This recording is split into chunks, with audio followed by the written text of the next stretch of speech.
Bienvenidos a este foro sobre identidades. Trataremos entonces de lograr defender la siguiente tesis. ¿De qué manera la ciencia racial, desarrollada a inicios del siglo XIX, puede explicar los estereotipos que se han desarrollado a lo largo de toda la historia de la nación colombiana? Para iniciar, es muy pertinente poder hablar acerca del progreso biosocial. Este consistía acerca de la herencia racial, la medicina social que se había desarrollado a inicios del siglo XIX en México, Colombia, Perú, Argentina y en muchas partes del mundo, planteaba que el ser humano, para poder avanzar, tenía que dirigirse hacia la nueva ciencia de la eugenesia. Esto era que un pueblo sano, trabajador y bien alimentado podría llevar a cualquier nación a desarrollarse de manera inimaginable. Sin embargo, estos estereotipos que desde ese inicio se empezaron a perpetuar en el imaginario de la población han ocasionado unas serias divisiones y exclusiones en toda la nación. Vamos a empezar con Sebastián, que nos va a hablar un poco más a profundidad de esto. Para poder desarrollar esta idea vamos a tocar un tema, una lectura que es pertenecer a la gran familia granadina, donde nos hablan un poco de la situación de los indígenas hacia principios mediados del siglo XIX. Es que en esa época no encontrábamos una definición exacta de lo que era la palabra raza. Entonces lo que había era pensamientos que eran llevados a... La raza tenía que ver con los ancestros, ya sean europeos, africanos o indígenas.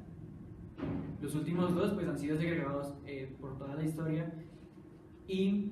lo que hace el problema es que, si bien ya la sociedad los ha segregado, los ha apartado del resto y ha creado estereotipos, en el afán de los indígenas de poder buscar salidas para encontrarse con ser ciudadanos totalmente y ser aceptados por la sociedad sin tener que rechazar su término de indígena, han logrado potencializar estos estereotipos y hacerlos más grandes y que tengan fuerza en su afán de buscar esta salida. Bueno, ya a comienzos del siglo XX cabe la pena resaltar una carta que envió Rafael Uribe Uribe, que era un político liberal de la época, un perteneciente a la élite bogotana, era mestizo. Es una carta que le envía al presidente de la República de ese momento y a los gobernadores, en el que él dice que la ruta a seguir para el desarrollo es la reducción de los salvajes. Se refiere salvajes como a los indígenas que ocupaban en ese momento territorios que no habían sido explorados aún por los colonizadores, y en el que él resalta que las familias tanto extranjeras como nacionales no se han podido asentar en esos territorios por miedo a que los bárbaros, como se refiere a los indígenas, los ataquen. También se refiere a los indígenas como una raza inferior. Él dice que al colonizarlos o al reducirlos podrían tener 300.000 nuevos obreros para la industria pastoril y extractiva que se estaba desarrollando en el país en ese momento, y que también eran obreros que salían baratos, porque por su estilo de vida humilde no pedían comida, dormían por ahí, entonces no tenían cama, y eso se pretendía hacer mediante una colonia militar, un misionero que los convirtiera a la religión católica, y un cuerpo de intérpretes para poder comunicarse con ellos. Estos ejemplos que podemos observar se ven manifestados en diferentes momentos históricos y sobre todo diferentes territorios de nuestro país. Nos demuestra que los grupos dominantes que han manejado al país y a la política nacional han sido permeados por la ciencia racial y han perpetuado la forma en que se excluye mutuamente la población.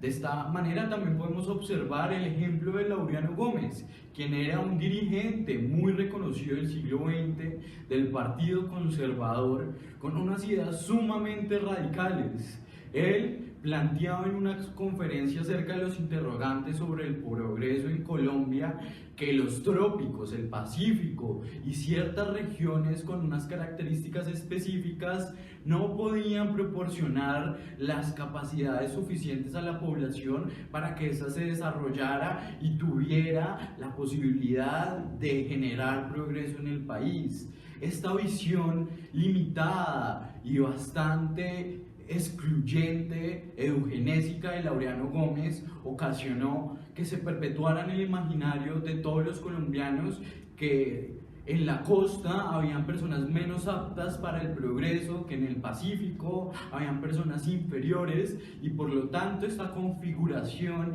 jerárquica de una población en ciertas partes del país y en otras ha generado una enorme exclusión y desigualdad. Bien, durante estas luchas que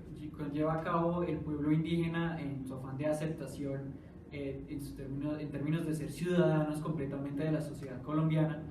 hay un punto que es cerca de la mitad del siglo XIX, donde se logra un avance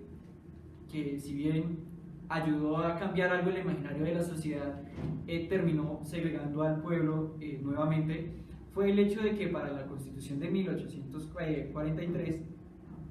lo que se quería era que ellos tomaran la palabra de ser ciudadanos de la sociedad colombiana, por parte de los liberales y los conservadores con distintos niveles de aceptación, pero sobre todo para lograr llevar a cabo una segregación oculta, ya que quienes pertenecían a la sociedad y eran considerados ciudadanos eran quienes cumplían ciertos requisitos mínimos de ingresos o de avalúos de sus tierras, que obviamente este pueblo por sus individuos no iba a cumplir. Entonces, si bien se les iba a dar la oportunidad de ser ciudadanos, no lo iban a lograr por los requisitos que se requerían para poder lograr este cambio. El Partido Liberal en esta historia lo que trae es que hay una contradicción entre lograr ser ciudadanos pero no querer dejarlos ser indígenas. Y esto nos lleva a relacionar este tema con la ideología racial que se tenía en este momento en ambos partidos políticos, tanto liberales como conservadores, que llevan a estereotipos que hemos visto hasta hoy en día. Bueno, otra gran prueba de esta segregación, ya esta vez a los afrocolombianos, se da en una lectura que se llama Chambacú, Corral de Negros, de Manuel Zapata Olivella, en el que él muestra la segregación desde un barrio en Cartagena que se llama Chambacú, cuando en el periodo de Laureano Gómez llega el ejército a llevarse a los afrocolombianos a la guerra de Corea, a pelear por unos intereses completamente ajenos a los de ellos. Muestran cómo los trataban muy mal y apenas llegaba el ejército se botaban al mar o hacían cualquier tipo de cosa por no terminar peleando por unos intereses que no eran los de ellos, y a los que se resistían, como Máximo, que se cuenta en la historia que era un afrocolombiano rebelde que le gustaba leer mucho y que con pepas de aguacate rayaba las paredes con mensajes en contra del gobierno de la época, se lo llevaron, lo torturaron y terminó preso.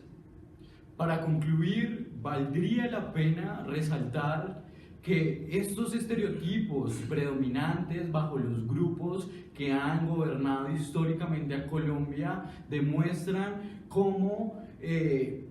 ideales como el de soldado micolta, conocido por todos los colombianos, perpetúan y legitiman una desigualdad frente a una población que reside en ciertas partes de Colombia, a referirse de manera despectiva y segregacional frente a otras poblaciones. Esto solamente nos demuestra que los estereotipos se han construido, se han consolidado y se han perpetuado a lo largo de toda la historia de nuestro país.